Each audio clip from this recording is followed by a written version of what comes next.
Through doing this whole YouTube thing, I've played a lot of games, hoping to find something I can turn into content. It turns out, finding games that could potentially entice a large audience and, more importantly, entice me is incredibly difficult.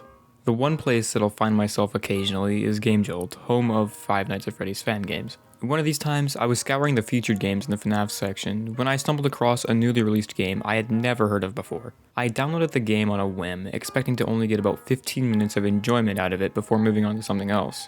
However, that couldn't be further from the truth, and I spent my entire evening playing through what at first seemed to be a very niche game. That game is Project Readjusted 3 by Mechlus. Project Readjusted 3 is the third game in the Project Readjusted series. I don't know much about the series, and frankly, I still don't.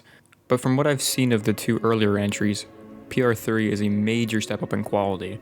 Unlike its predecessors, the tone is set right at the start, letting the player know what they're in for. Everything from the ambience, the characters, the menu, and the beautiful soundtrack composed by FFsky, which would have been a crime not to mention by the way, all contribute to creating a gloomy and dystopian atmosphere that is constantly pushing you forward.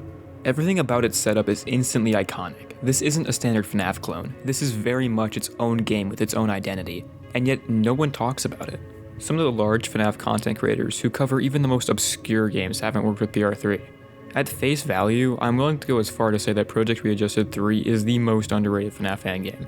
Yeah, everything I've said sounds great, but what could possibly make this game so underrated? But before we can even answer that, we need to look at the current landscape of FNAF, as it would give more insight as to why such a masterpiece is being ignored. Five Nights at Freddy's has a large catalog of fan games, so why is it that we only hear from about 5 of them? Well, the answer is a lot less complicated than you'd think.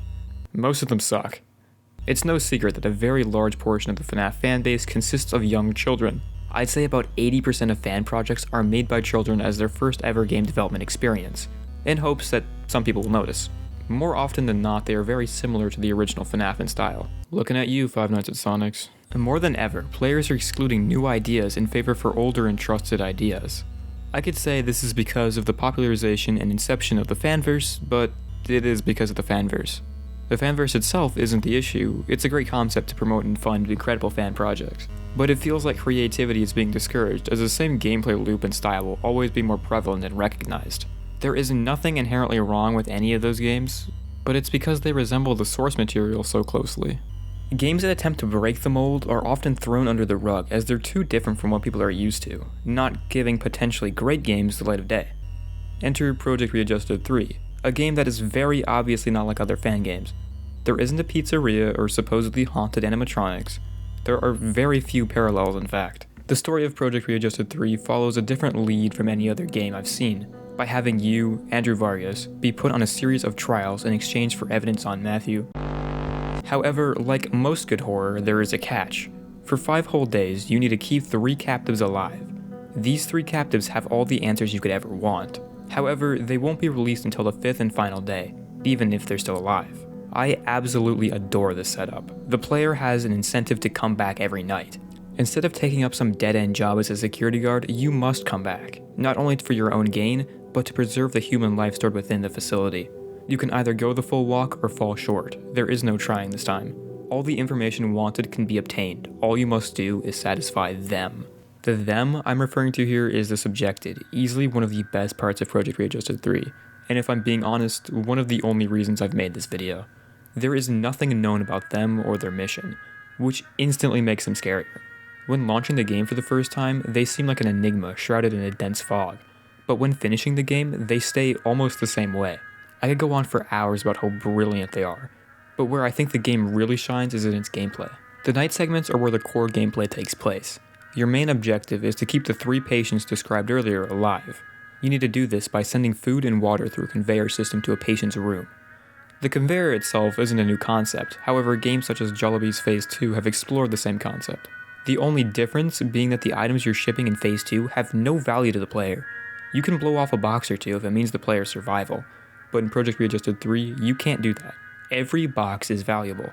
There isn't a finite amount of resources. You can order new supplies by playing a small game, but that means less time to focus on anything else and maybe wandering the halls. I love how well this mechanic is presented. It's very common for fan games to have their main gameplay be super monotonous and disengaging. I don't think I ever felt that way while playing, thanks to how well the conveyor works. You can send one item at a time, and that can either be food or water.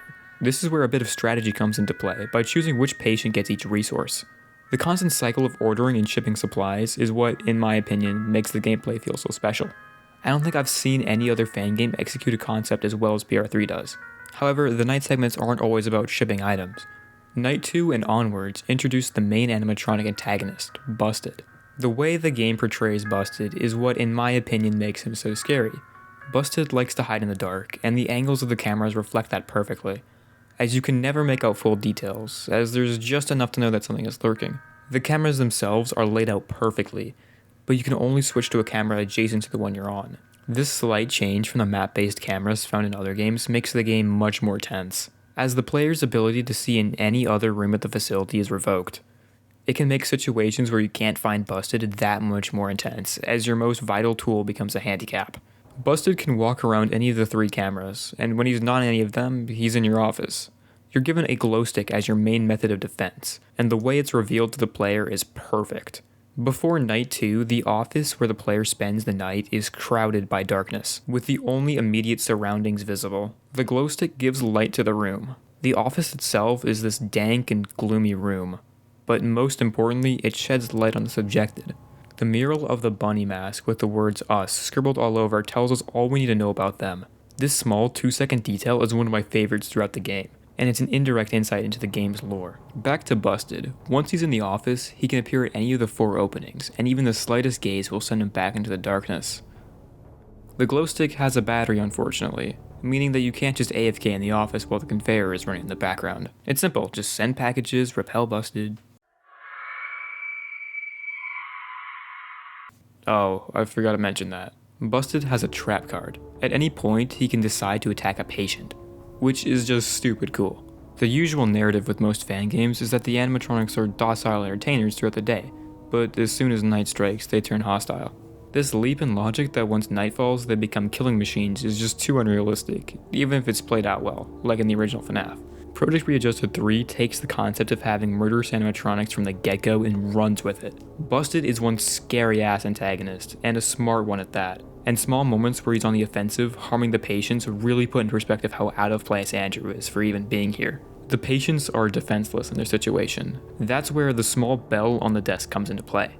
You can choose to ring the bell to rid Busted of the patient's room, but doing so will lure Busted to your location. An eye for an eye, if you will. Just don't ring the bell when you don't have to, as you'll be insta-killed. If you manage to get past all of that, there is still more for you to do in the post-night minigame. They're your basic FNAF-style minigames, giving small insight into the story each night. The story this time is about an employee at a buster's location where a child wanders into the backstage area and almost dies. You know, your typical 9 to 5. The minigames over the course of the 5 nights tell the story of not only what happens to the restaurant because of the accident, but also to the child. Do I know exactly what's going on? Not at all. No one ever does with these games. After the minigame segments are over, you can either start another night or you can visit the patients in the patient hub. I love this concept. You can check up on the people you're keeping alive, which builds a connection with the player as if they're actual people. Not enough fan games do this. They build up characters as if we're supposed to care about them. The patient hub gives every one of them a backbone. They have backstories, motivations, aspirations.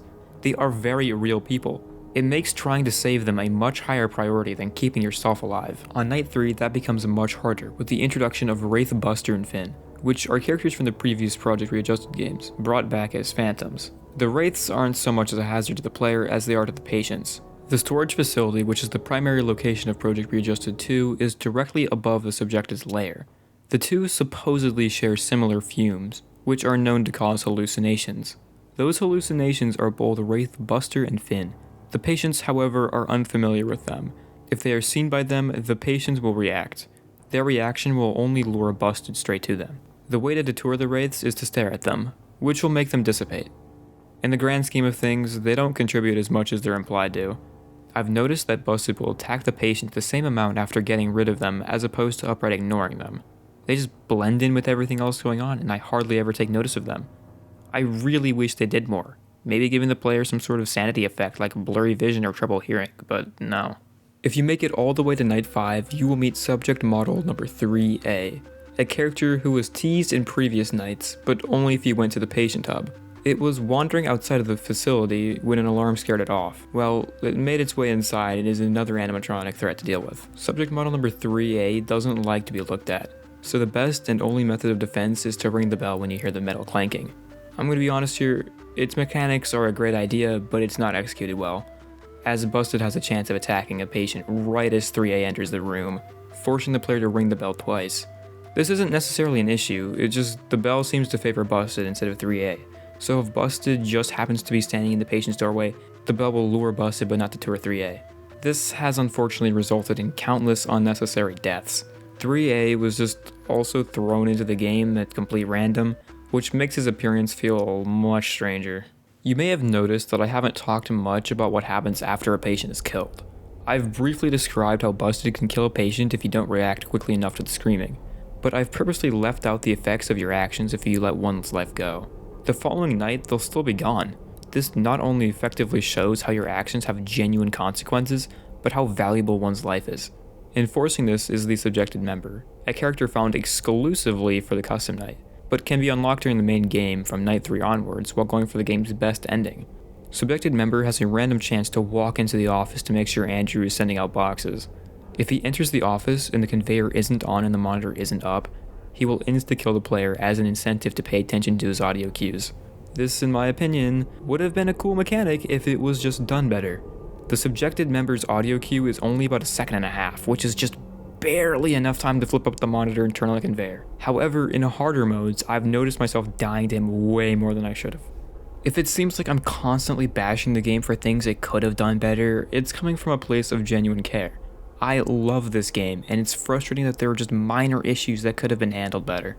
If you manage to complete all 5 nights, you unlock the bonuses. The bonuses are like what you'd expect from a typical extras menu. Full renders of the characters, environments, and a custom night menu, the custom night being my favorite, adding 10 presets of extra content. The All Max mode, A Daredevil's Trial, is one of the highlights of the custom night. It even has its own soundtrack. Unfortunately, I was not able to beat it. I'm just not good at games, I guess. Even more prominent after finishing the main game is the ability to go back and replay the game for the other 2 endings. In total, there are 3 endings, which are too convoluted to explain in this video, which is why I've left an incredible guide in the description, which features all you need to know about Project Readjusted 3 and more. To summarize everything, Project Readjusted 3 is an incredible fan game that is not only an innovative masterpiece from a gameplay and artistic standpoint, but is one of the most underappreciated fan games of all time. Not only does it give a satisfying conclusion to an older fan series, but it also completely changes the fan game scene by proving that innovative gameplay can still be just as successful as its source material. As I'm wrapping up this video, there are a couple things I would like to mention. If I've even made you the slightest bit curious about this game, play it. This is one of those games I would be confident sharing with my friends who don't even play FNAF, let alone any of the Project Readjusted games. Also, a massive thank you to DiceGames, who made an entire guide for Project Readjusted 3, and many other fan games as well. He was also the one who recorded the gameplay in the background. I would highly recommend checking him out if you'd like FNAF content. And that's it for me. Thanks for watching.